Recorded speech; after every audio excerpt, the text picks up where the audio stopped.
I heard the rumbling before I saw it. My coffee was still hot when the bulldozer rolled up and started tearing into my private gravel road like it belonged to them. I ran outside, barefoot, still in pajama pants, screaming over the growl of the engine. "Hey, hey, that's my road." I waved my arms like a lunatic. The guy in the hard hat just pointed to a clipboard.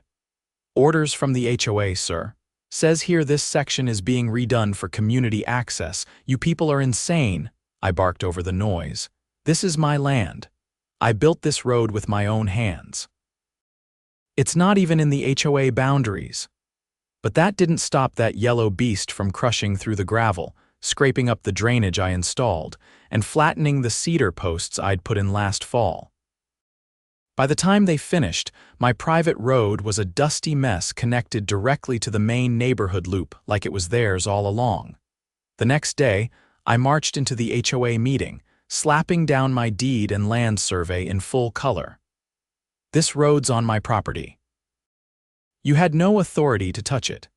Sitting at the head of the table like she was queen of the cul-de-sac was Zelda Granger, blonde bob, pastel sweater, and that fake smile that could curdle milk. She tapped her pen like she was bored. "Well, Wesley Van Loren," she said, dragging out my name like she was tasting something sour. "Our committee voted. That road is a public safety concern. It's the most efficient route for emergency vehicles, and since it's adjacent to HOA land, we considered it part of the community." I leaned forward. "You considered wrong. That road's been on my private parcel since before this neighborhood was built." Another board member, some spineless guy named Greg, piped up, "But it connects to the loop now." "So it's kinda shared, right?" I shut my folder, stood up, and said, "You'll regret this."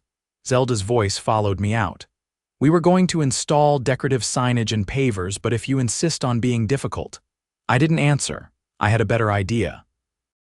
2 weeks later, I installed a 12-foot steel gate right where my road met the loop.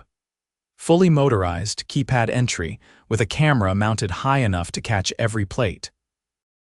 On the gate, in big red letters, "Private road, $50 entry fee, pay to proceed," and just to be extra clear, I added a smaller sign underneath. "Not HOA property. Legal access by permission only." The first day, 6 cars turned back. The second day, I installed an automatic payment system. By the end of the week, I'd made nearly $800. Saturday morning, I was out trimming my hedges when Zelda came storming up the drive in her beige SUV. She parked sideways, practically blocking my mailbox, and stomped toward me in wedge sandals. "This is extortion, Wesley." I didn't look up. "It's called a toll road, Zelda. You bulldozed your way onto my land. I'm just providing a service," she scoffed. "You have no right to block community access." "Funny," I said, finally turning to her. "That's exactly what I said when your bulldozer showed up." She threw her hands in the air and spun around, muttering something about lawyers and city permits. I waved as she drove off. "Be sure to pay on the way out." By the end of the second week, the gate had become the neighborhood's most popular conversation topic. Cars lined up at rush hour, confused drivers punching in credit card info while my camera caught every face and plate. I wasn't trying to profit well. Maybe a little, but mostly I wanted to prove a point. The payments were being deposited into an escrow account under the name of my LLC, Van Loren Access Systems. I'd set it up the same day the gate went live.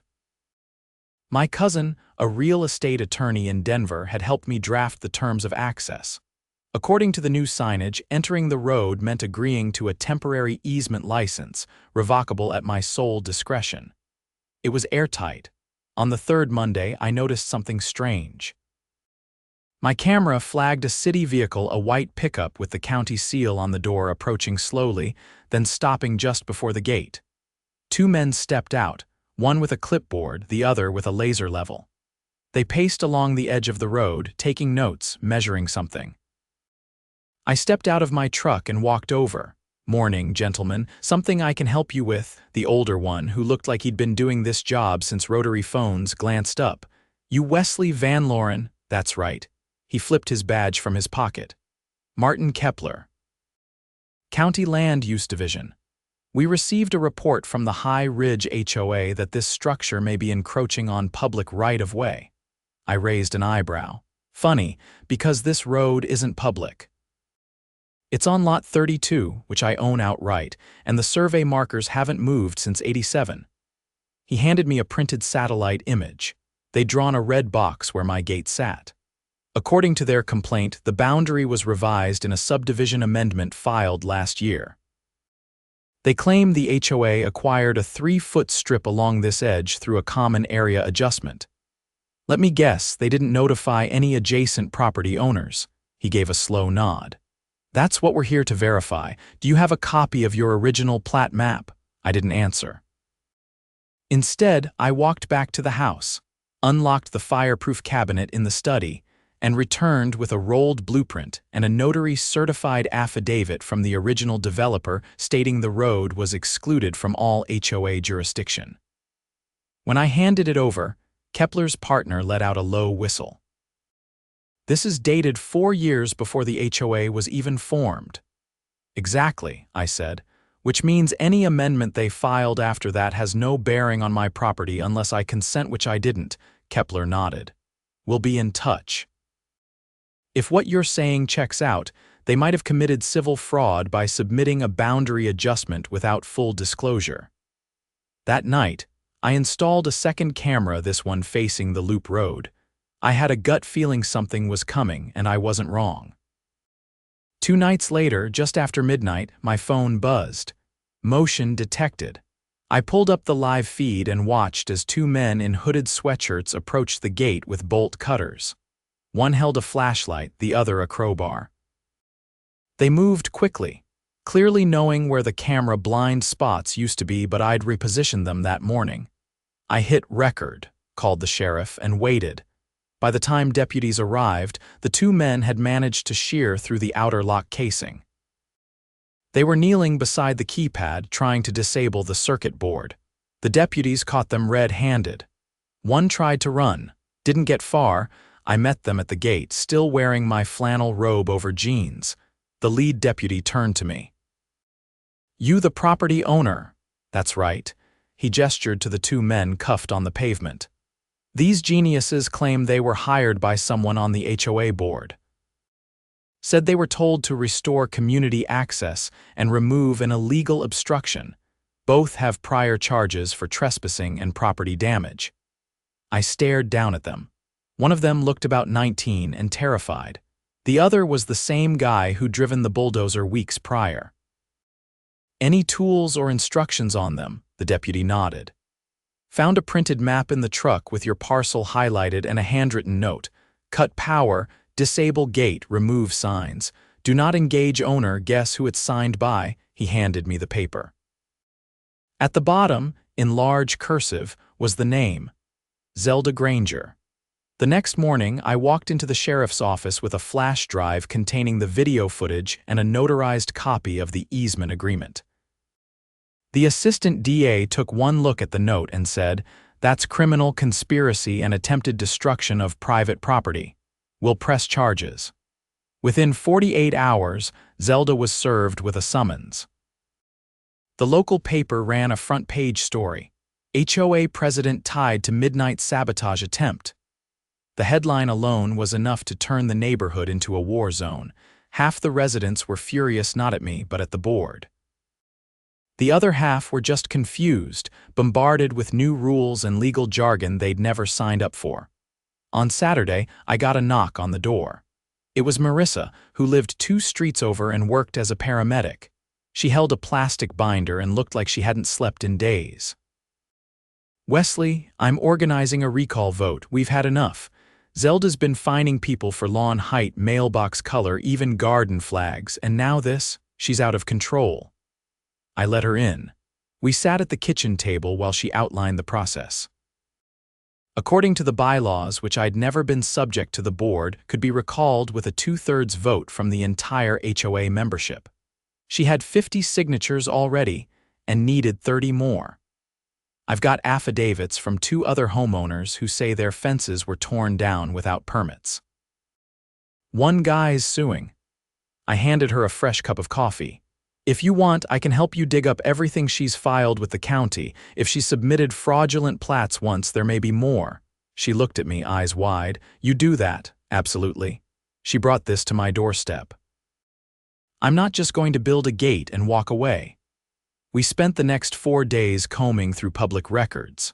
Marissa brought her brother, a data analyst, who knew how to pull archived filings from the county clerk's database.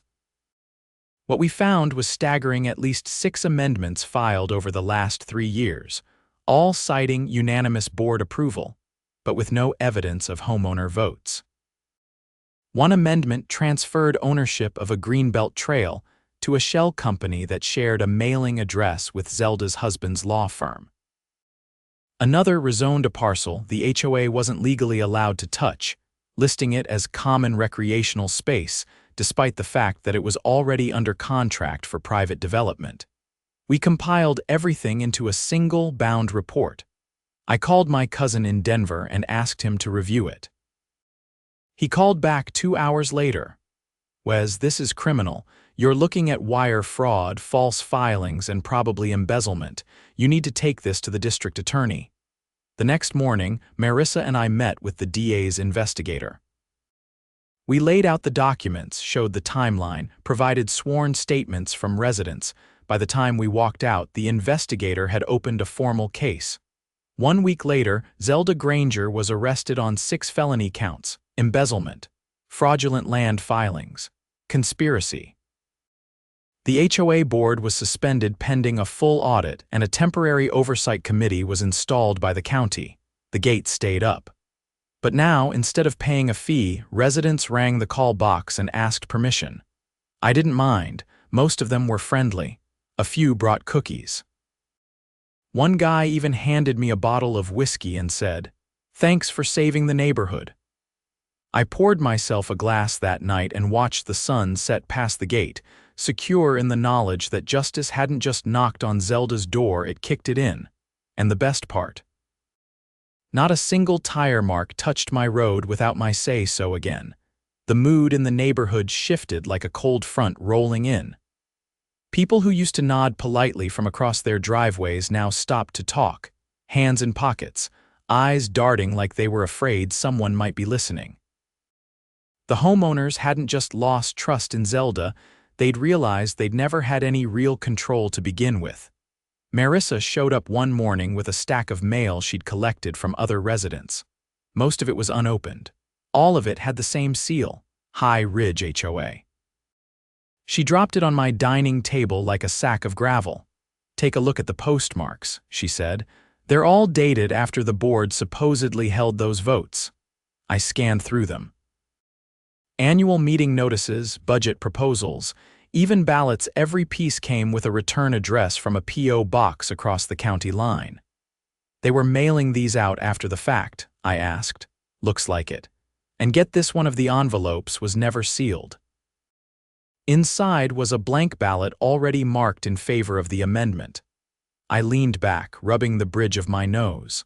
That's election fraud. If they falsified votes to push through land changes, they did, and not just for land.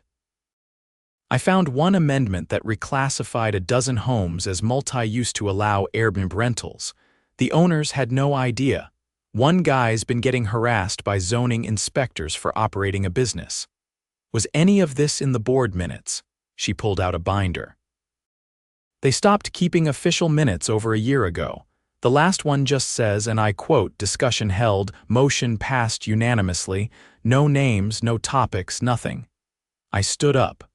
We need to bring this to the county auditor. If they've been redirecting funds, someone's got to trace the money. By that afternoon, we were seated across from a woman named Dana Bauer, sharp-eyed and methodical, with a legal pad already half-filled before we finished our first sentence. "Have either of you seen the HOA's financial reports?" she asked. "No," Marissa said. "They stopped posting them last spring. We requested copies and got told they were internal only." Dana clicked her pen. "That's illegal under state law. Homeowners are entitled to review all financial expenditures. If they've been hiding records, I can subpoena the accounts." She made the call while we sat there. 10 minutes later, she hung up and said, "You're not going to like this. The HOA's treasurer moved to Arizona 6 months ago. Left the position vacant. Zelda's been signing off on everything herself." "Without a vote?" I asked. "Without anything, no co-signers, no oversight." Dana reached for a folder. "Here's what we're going to do. I'm opening a formal audit. If we find misappropriation, we'll refer it to the state attorney general, but I'm warning you this may take weeks." I nodded. "That's fine, just keep us looped in." The deeper we dug, the worse it got. A landscaper came forward with invoices for tree work that was never done. An electrician said he was paid in cash to install LED lights along a trail that didn't exist. A former board member, someone who'd quit quietly last year, admitted she'd been pressured to sign blank checks to keep things moving. Then came the discovery that made everything else look like small potatoes. Dana called me on a Tuesday evening. "Wesley, I need you to come in." "Bring Marissa." When we arrived, she turned the monitor toward us and tapped the screen. "This is the HOA's operating account. Look at this transfer." It was a wire to a company called Pinecrest Management Group, $58,000 labeled maintenance reimbursement. Marissa frowned. "That's not one of our vendors." Dana opened another window.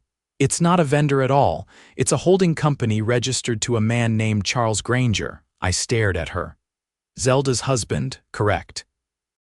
And here's the kicker: the date of that transfer is 3 days after the bulldozer incident. Marissa's jaw tightened. "They used HOA funds to pay themselves for damaging private property." Dana nodded.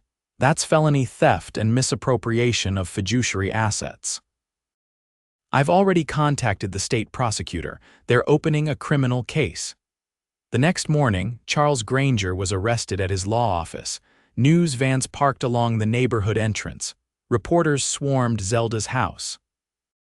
She locked herself inside, refused to speak, and 2 hours later, her attorney released a statement claiming she'd been misled by third-party contractors. Nobody bought it.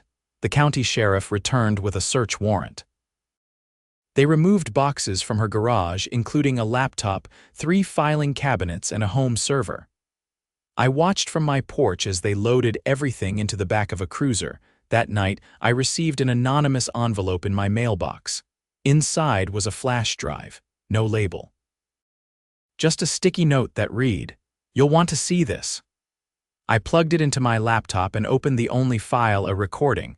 It showed a Zoom call between Zelda, Charles, and 2 other board members.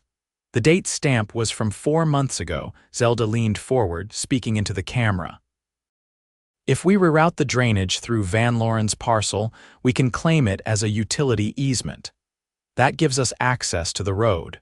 Once it's connected, we file the amendment and vote it through." "He won't know until it's done," Charles answered. "We'll need to backdate the notice and make sure the ballots are pre-filled. I'll handle the legal side." One of the others asked, "What if he pushes back?" Zelda laughed. "Then we make it a safety issue. Emergency access always wins." The recording ended. I forwarded it to Dana, who passed it along to the DA. Within 48 hours, the remaining board members were subpoenaed. Zelda was charged with conspiracy to commit fraud, tampering with legal documents, and misuse of public funds. The state froze the HOA's accounts. A temporary trustee was appointed by the court. What happened next caught everyone off guard. The trustee, a retired judge named Helen Barris, reviewed the HOA's incorporation documents and made a startling announcement at the first open meeting. "The HOA was never properly ratified," she said. "The original developer failed to record the required covenant filings with the county. Legally, this HOA has no standing. It's null and void." The room erupted. One man stood up. "You mean we've been paying dues for nothing?" Helen nodded. "I've already contacted the county assessor. All liens, fines, and assessments issued under this HOA are being rescinded. You'll receive formal notice within 30 days. Someone else shouted, "What about the money they stole?" "The state will pursue restitution. Victims will have the right to file civil claims." I sat in the back. quietly watching as the entire structure they'd built crumbled in real time. By the end of the week, the signs came down. The patrol service stopped making rounds. The board's private email server was shut off. And the mailbox at the front entrance, the one with the HOA logo, was removed by order of the county. Marissa stopped by later with a pie and a grin that could have lit up the block. "You were right," she said. "They picked the wrong guy to mess with." I opened the gate for her without asking for a toll. We sat on the porch, the smell of cedar in the air, the evening quiet except for the occasional chirp of a bird settling in. "Think you'll keep the gate?" she asked. "Maybe," I said. "Or maybe I'll leave it open, just to remind them it was never theirs to begin with." She raised a glass to that. I clinked mine against hers. No one ever tried to bulldoze my road again. The gate stood untouched for weeks. Not a scratch, not a single attempt to test my patience again. Most of the neighborhood had settled into a quiet rhythm. No meetings, no sudden rule changes, no surprise notices tucked under windshields. It was almost peaceful. But when you've been burned by something once, you don't just relax because the smoke's cleared. I still checked the camera feeds every morning. I still documented every car that passed through the gate, even though I'd removed the toll system once the HOA was officially declared void. Old habits die hard, especially when they were forged in the heat of a bulldozer tearing up your property. The county had taken over stewardship of what was left of the former HOA's common areas, mostly to prevent them from becoming overgrown liabilities. A few neighbors formed a volunteer group to maintain the walking trails and playgrounds. Marissa ran point on that, and she stopped by one morning holding a plastic folder with a yellow sticky note taped to the front. "Wes, you need to see this." I opened it. Inside were copies of expense reports, fresh ones, not from the defunct HOA but from a new entity. The header read High Ridge Community Cooperative. "They're trying to rebrand," I asked. "Not just trying," she said. "They already filed paperwork with the state. Different name, different tax ID, but look at the board members." I scanned the names. Two were unfamiliar, but the third caught my eye: Gregory Thames. He'd been one of Zelda's yes men during the bulldozer debacle, a quiet follower but clearly not as spineless as I'd thought. "They filed as a nonprofit," Marissa continued. "Claimed they were forming a community improvement association with voluntary dues. But I spoke to a woman on Elmwood. She said she got a letter telling her she was automatically enrolled unless she opted out in writing within 15 days. "That's not voluntary," I said flatly. "It gets worse. They've already signed a contract with a property management company out of state, Brightvale Community Services. Their agreement includes monthly inspections, enforcement of aesthetic guidelines, and a clause that allows them to impose fees for non-compliance with community standards." I closed the folder. "They're rebuilding the same system, just under a different name. And they're doing it quietly," she said. "No flyers, no meetings, just direct mail and soft pressure. I spoke to a couple on the north side who didn't even realize they'd been enrolled. They thought it was part of the county's interim oversight." My phone buzzed. A new email subject line: High Ridge Community Cooperative Welcome Packet. I opened it. Attached was a digital copy of the same letter Marissa had described. It included a glossy brochure with the cooperative's vision for the neighborhood: cohesive aesthetics, increased property values, and community pride. But buried in the fine print were familiar phrases: architectural harmony, compliance audits, and most telling of all, a clause allowing temporary access to adjacent parcels for cooperative maintenance efforts. I looked up. "They're coming for the road again." She didn't need to respond. We both knew the playbook. I called Dana Bauer at the county auditor's office. She'd been instrumental in exposing the original HOA's violation trail. When I explained what was happening, her tone shifted immediately. That name, Brightvale. They've been involved in 3 other cases across the state. All of them followed the same pattern. Former HOAs dissolved due to mismanagement, only to have a cooperative pop up months later. The new groups claimed to be voluntary but used deceptive enrollment tactics. In 2 cases, they filed unauthorized liens. "Can you stop them?" I asked. "I can't directly, but I can refer this to the Attorney General's Nonprofit Oversight Division. If they're misrepresenting themselves as a public benefit corporation while operating like a private enforcement group, that's a violation of state code." "Good, because I have something else." I walked to my desk and pulled the USB drive I'd received weeks earlier. That anonymous tip. The Zoom call, I never shared the full contents. There's a second file. It was a spreadsheet. At first glance, it looked like a regular budget projection, but Dana spotted it immediately. "These figures don't match the public filings," she said. "There are income columns for non-declared properties and unauthorized asset absorption. That's not standard accounting language." "They were planning to reclassify properties like mine again," I said.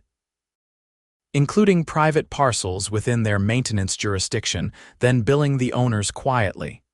She took it with her. By the end of the week, the Attorney General's office had opened a new investigation. Meanwhile, I wasn't waiting around.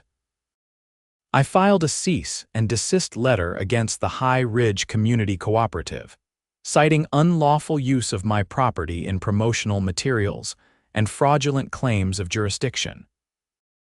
I served it personally to their listed P.O. box, and I posted a public notice at the entrance to my road, warning that any unauthorized access would be considered trespassing under state law. Gregory Thames showed up 2 days later. He parked his silver sedan just outside the gate and walked up the driveway like he was coming to borrow sugar. I met him halfway, arms crossed. "Wes," he began, "I think there's been some confusion." "Cut to it. You're trying to restart an HOA under a new name. You've already sent out enrollment letters and signed contracts." He adjusted his collar. "It's not an HOA, it's a cooperative, entirely voluntary." "Then why are people being told they're enrolled by default?" He shifted his weight. "We're streamlining the process, that's all. We thought people wouldn't mind. You're leveraging the same tactics that got Zelda arrested. You think calling it a cooperative makes it legal?" He glanced up at the camera mounted above the gate. "Look, we're just trying to restore order. Without some kind of structure, the neighborhood's going to fall apart. It's been better without you, and if you or anyone from Brightvale sets foot on my property again, I'll press charges." He hesitated, then offered a tight nod and walked off. I didn't bother watching him leave. A week later, state investigators descended on Brightvale's local office. They seized records, froze accounts, and issued subpoenas to the cooperative's board members. Gregory was among them. Turns out, Brightvale had been funneling dues from multiple communities into a central holding company that operated out of Nevada well beyond the reach of typical state oversight.